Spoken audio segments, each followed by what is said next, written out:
Bomba, bomba em Brasília. Moraes prende um homem trabalhador e deixa em sigilo, secretamente, para ninguém ficar sabendo. Já tem um tempão, mas agora a verdade apareceu e você vai saber quem que é esse homem que botou tanto medo ali nos Supremos Poderosos em Brasília e teve que ficar preso em secreto, e a mídia agora acaba de revelar essa atrocidade, esse absurdo, e nós vamos saber por que que o Moraes resolveu prendê-lo e não deixou ninguém ficar sabendo. Um absurdo. Já tem dias que ele está preso, mas ninguém sabia, mas agora a verdade apareceu. E ainda, o Vorcaro começou a soltar os nomes dos poderosos em Brasília que o ajudaram em toda essa lambança aí e o maior crime no sistema previdenciário do Brasil. Ele começou a soltar nomes e você vai saber aqui agora. E também nós vamos mostrar que o Supremo Tribunal acabou de ter a pior derrota da sua vida e nós vamos trazer isso aqui. É realmente estonteante. Pessoal, dá um like nesse vídeo, se inscreve aqui no canal, vejam aí essas 3 matérias que temos para trazer. Nós vamos começar mostrando quem que é esse homem que ficou preso ali e em seguida os nomes que o Vorcaro começou a soltar. Preste atenção nessa matéria e voltamos em seguida. Olha a bomba! A Folha de São Paulo deste domingo revela que o ministro Moraes mandou prender em segredo um contador acusado de revelar dados sigilosos dele, Moraes, e de sua família. O caso é tão absurdo que, se não fosse a imprensa correr atrás e descobrir, até hoje essa prisão estava em completo segredo. Nós temos, portanto, prisões secretas determinadas pelo ministro Moraes dentro do STF. O STF se tornou, parece, um porão da ditadura. Eu sou André Marcília, advogado, comentarista jurídico, e vou trazer todos os detalhes dessa história para você agora. Vamos à matéria da Folha de São Paulo. Aspas, um contador está preso há mais de uma semana em segredo, meus caros, preventivamente, sem condenação, sem nada, por suspeita, tá? Sob suspeita de participação no vazamento de dados fiscais de parentes do ministro Alexandre de Moraes, do STF, e de outras autoridades. A prisão está mantida em sigilo, secreta, uma prisão secreta. Não é nem sigilo, é secreta, porque ninguém teve acesso sequer à decisão. Eu vou te dizer disso, te dar mais detalhes disso daqui a pouco. Bom, a prisão está mantida secreta desde sábado, desde a semana passada até este sábado, ontem, dia 21, quando a própria imprensa foi atrás, descobriu o caso e fez com que o gabinete do ministro Moraes fosse obrigado a revelar a prisão e se explicar. A ordem de prisão, segundo o gabinete, foi dada pelo próprio Moraes no âmbito do inquérito que investiga os acessos irregulares a dados fiscais, ou seja, aquele inquérito que a gente conhece e que o ministro Moraes mandou investigar a Receita, COAF e etc., para saber se eles vazaram dados dele, ministro, e de outros mais ali do STF. Segundo a Folha apurou, tô lendo a matéria, o contador afirmou à Polícia Federal ter sido um intermediário entre pessoas interessadas nos dados da Receita e outra que dizia saber como obtê-los. Os nomes, até agora, dessas outras pessoas envolvidas permanecem em sigilo. Bom, se esse contador participou realmente desse vazamento, se houve comercialização de dados, é óbvio que isso tem de ser punido, mas não dessa forma, não prendendo uma pessoa por uma semana em segredo, secreta, levando-a para os porões do STF, sem que as pessoas saibam sequer qual é a decisão, sem que o advogado tenha sequer acesso à decisão, que é isso que ele afirmou. Ele diz que ele não conseguiu sequer saber da decisão e o próprio gabinete do ministro Moraes confirmou a informação. Além disso, não dá mais para tolerar, de novo, como sempre, o ministro Moraes sendo vítima e sendo também juiz do caso. Isso se tornou uma banalidade, isso se tornou uma normalização, um absurdo completo, um juiz julgar aquele caso de que ele é vítima, de que seus parentes são vítima. E fora que esse contador não tem foro privilegiado. Qual é o foro privilegiado desse contador para que o caso dele seja investigado ou tratado dentro do STF? Isso é um completo absurdo. A gente criou um foro privilegiado,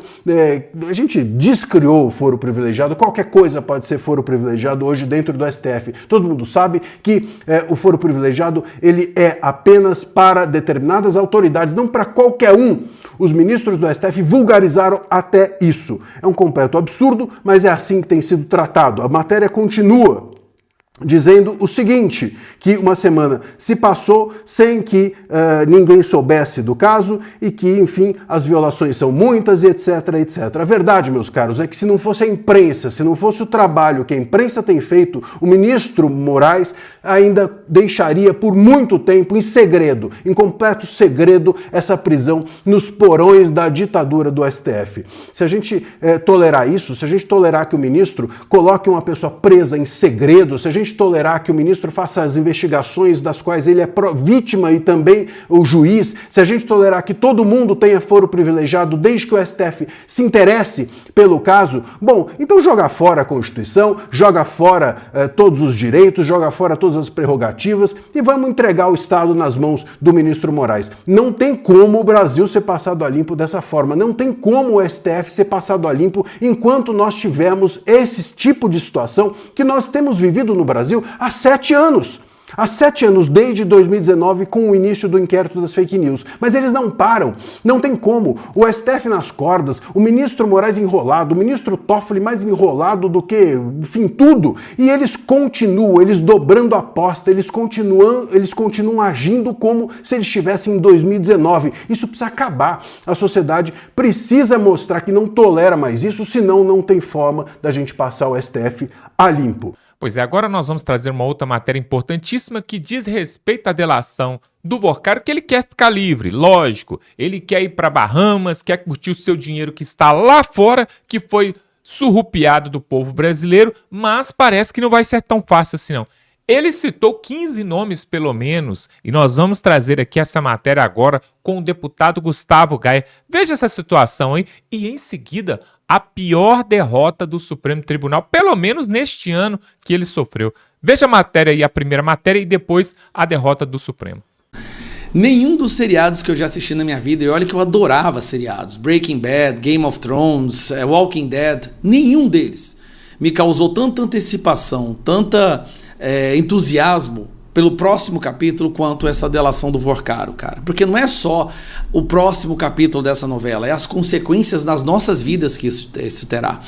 Então é por isso que nós temos agora, né, mais um capítulo da delação do Vorcaro, que é a quantidade de políticos que ele vai delatar. Então vai ser tudo a conta-gotas, tá? Se prepare. Vorcaro está tentando de alguma forma ali se esquivar de delatar os ministros do STF, mas o André Mendonça já deixou bem claro, não vai aceitar delação que não seja completa.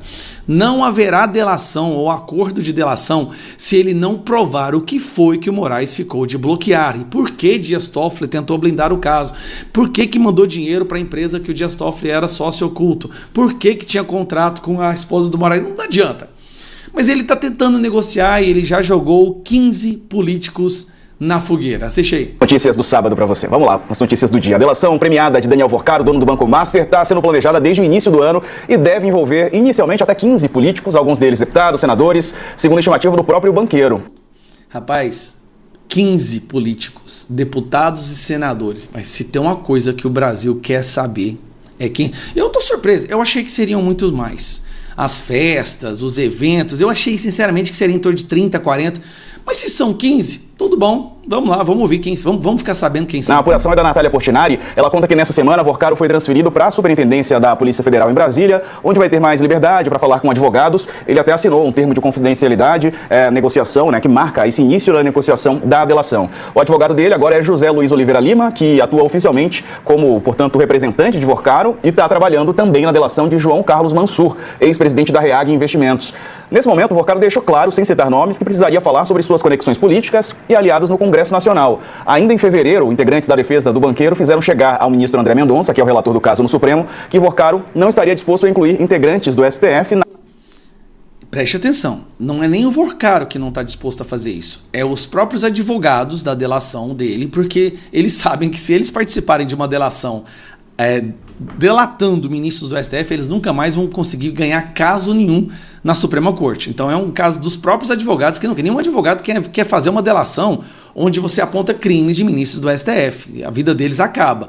Mas o Vorcaro tem que entender. Se ele não delatar, não tem acordo. É sentença da vida pro resto da vida preso. A delação. Mendonça disse que Vorcaro deveria falar sobre tudo o que fosse perguntado. Caso contrário, a delação não seria aceita.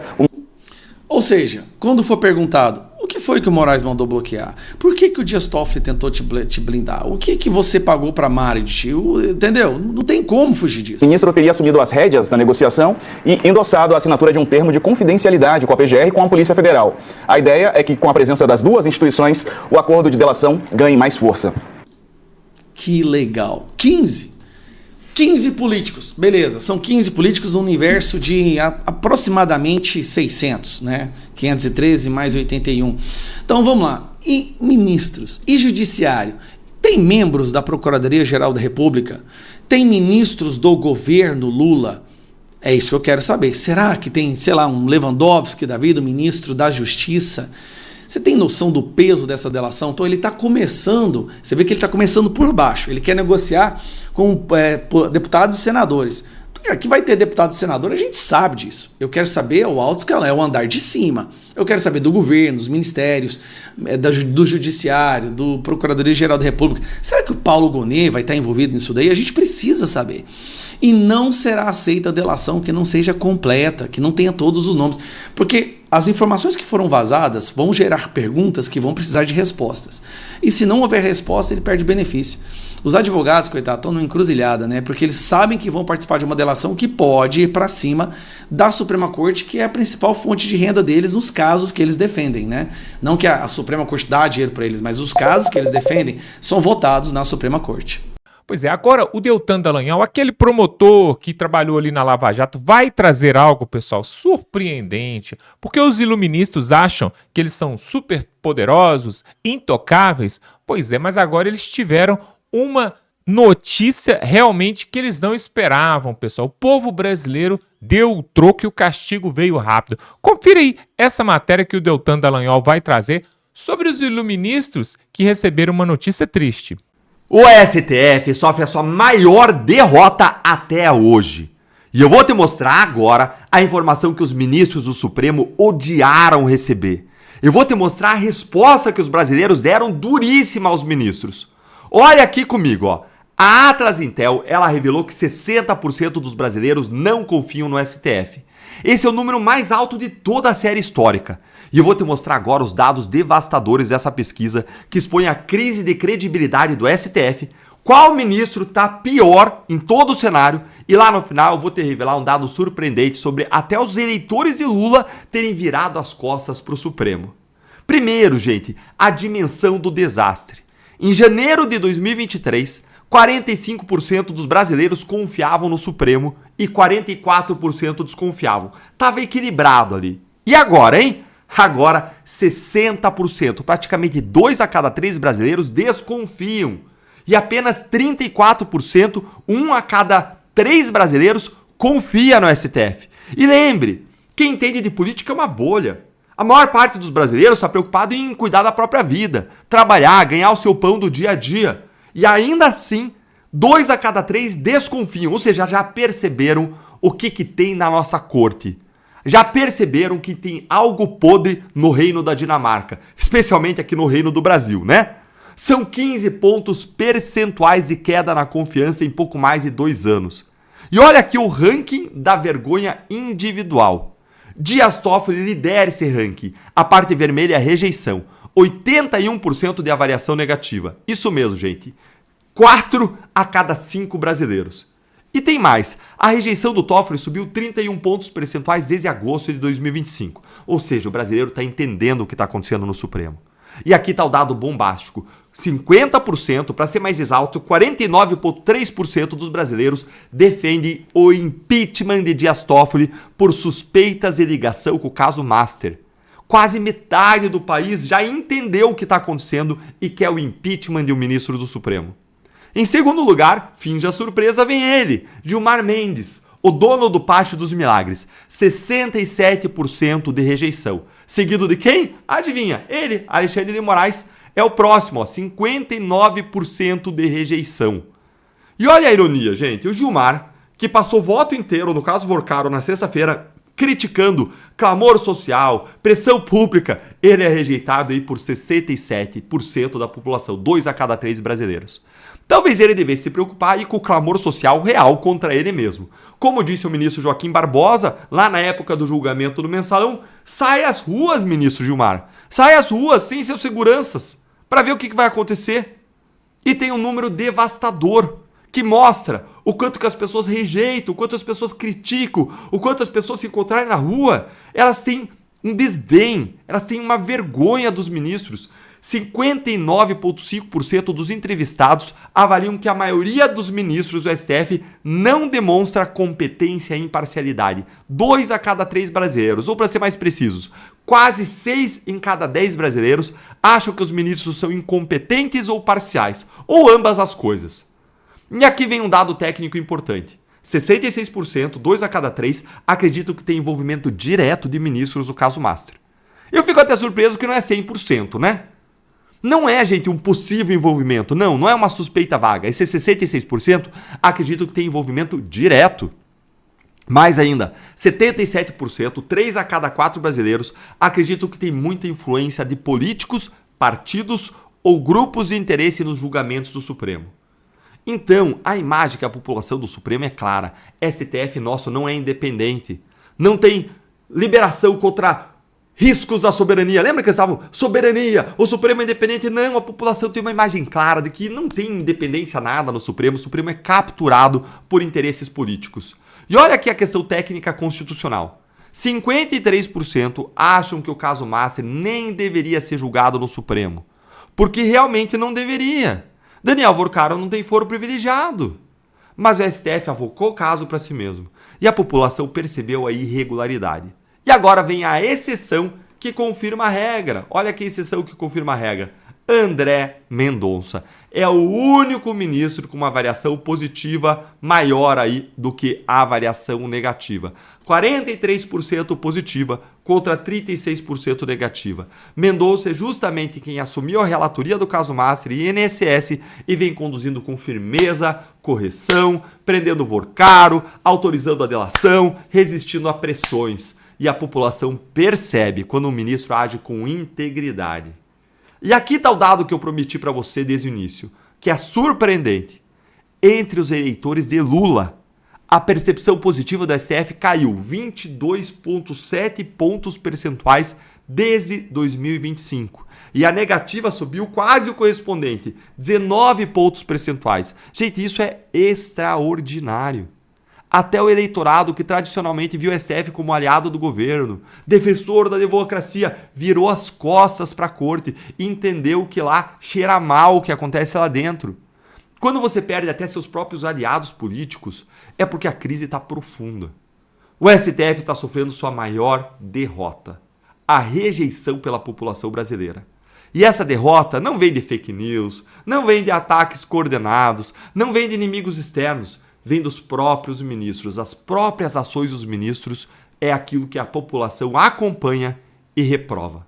Pois é, né? Um absurdo atrás do outro. Quando a gente vê as coisas que acontecem em Brasília, às vezes alguém pode falar assim, não, isso deve ser algum conto da carochinha, pode ser alguma invenção. Não é possível que toda semana, quase que diariamente, a gente tem que mostrar aqui denúncias, escândalos, roubalheira, né? Cada dia algo diferente. E olha o que aconteceu agora, pessoal. O que o André Marcílio, o jurista, trouxe aqui no início desse vídeo. Que o Moraes prendeu esse contador porque ele era suspeito de estar vazando dados dos familiares dos supremáveis ali em Brasília e por isso manteve ele em secreto ali. Como pode uma coisa dessa? Ninguém estava sabendo. Será que ele teve defesa? Será que ele teve direito a advogado? Será que os direitos legais que estão na Constituição foram garantidos para ele? Porque nós sabemos, aqueles presos que estão ali do 8 de janeiro, eles não tiveram o devido processo legal. Não tiveram. Por quê? Foram julgados por atacado, estão lá presos até agora, muitos deles sem nem direito, né, de ter uma defesa totalmente ampla e imparcial, mas não, estão ali.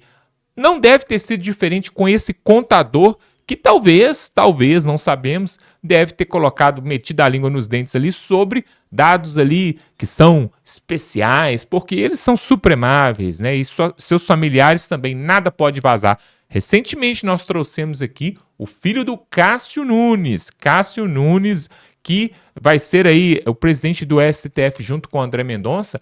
o filho dele recebendo uma bolada, cerca de R$281 mil, de uma consultoria envolvendo o Daniel Vorcaro. Isso aí foi constatado ali, me parece que na CPMI do INSS eles apontaram isso.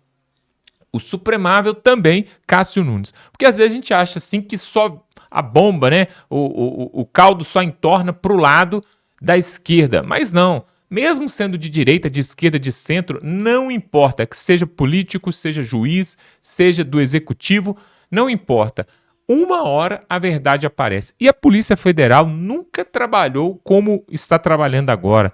Alguns falam que esse grande rombo na Previdência Social, ele coloca no chinelo, né? Ele coloca no bolso a Lava Jato, Mensalão, Petrolão, porque envolve uma gama de autoridades gigantescas em Brasília e o volume financeiro também que foi surrupiado ali do povo brasileiro e dos cofres públicos também. E outra coisa é que o Vorcaro ele está tremendo de medo ali porque ele sabe que, primeiro, olha só essa história, pessoal. Primeiro, ele achou que os seus amigos comparsas ali do judiciário iriam livrar a barra dele. Quando teve na semana passada o sorteio ali, e aí teve a votação no Supremo Tribunal, e ficou acertado de que quem iria ver toda a situação do Vorcaro ali, quem iria investigar seria a PF, seria também o André Mendonça, e que ele não estaria com seus amiguinhos, ele teve uma crise ali dentro da penitenciária, da delegacia, começou a esmurrar a parede, inclusive foi até levado para a enfermaria porque a sua mão ficou toda ensanguentada. Por quê? Ele gritou nomes, inclusive, ali na hora que ele estava socando a parede, porque ele achou que ia ser defendido pelos seus amigos comparsas. Só que agora ele foi para um outro caminho, onde a PF é que vai cuidar de tudo, por isso que ele foi levado até para a Superintendência da Polícia Federal. E agora não tem como, ele já viu que vai ter que delatar, vai ter que colocar alguns nomes ali. Agora, vamos pensar uma coisa, pessoal. Você acredita mesmo que o Daniel Vorcaro é uma pessoa íntegra, sincera e que vai falar toda a verdade nessa delação? Eu tenho lá minhas dúvidas, porque o tanto de rolo, de rombo, de escândalo que ele está envolvido, desde time de futebol, até clínica de psicologia, até mesmo igreja envolvidas. Tem um clube do Palmeiras ali, o Crefisa também, com a Leila do Palmeiras, e é tanta sujeira envolvida. Agora, ele não vai falar tudo que ele sabe, porque se ele falar, ele sabe que ele vai pegar pelo menos uns 50 anos de cadeia. E o que ele quer é ser livre, né? O que ele quer é curtir os seus milhões que devem estar lá em outros países. Com certeza, pessoal, não se engane. Se você pensa que o Daniel Vorcaro só tinha o Banco Master como patrimônio, você se enganou. O Banco Master foi liquidado, mas a fortuna dele não foi liquidada, pessoal. E aí agora ele vai ter que prestar conta, sim, para a justiça ali em Brasília. E se quiser reduzir consideravelmente a sua pena, vai ter que falar mais do que simplesmente citar nome de pessoas desconhecidas, porque todo mundo já sabe, a CPMI do INSS já sabe, os delegados ali da Polícia Federal e até os Supremáveis sabe que tem pessoas graúdas envolvidas no meio dessa corrupção, porque não tem como se aprovar alguns contratos lá dentro da Previdência Social, alguns contratos, né, de invasão ali do sistema previdenciário, sem a ajuda de poderosos. Isso é uma coisa que não tem como acontecer. O grau, o nível de influência que o Vorcaro tinha é surpreendente e, com certeza, quando ele caindo, ele arrasta uma turma com ele. Eu não sei o que ele está sendo aconselhado ali pelos seus advogados. Entrega todo mundo? Entrega só uma parte?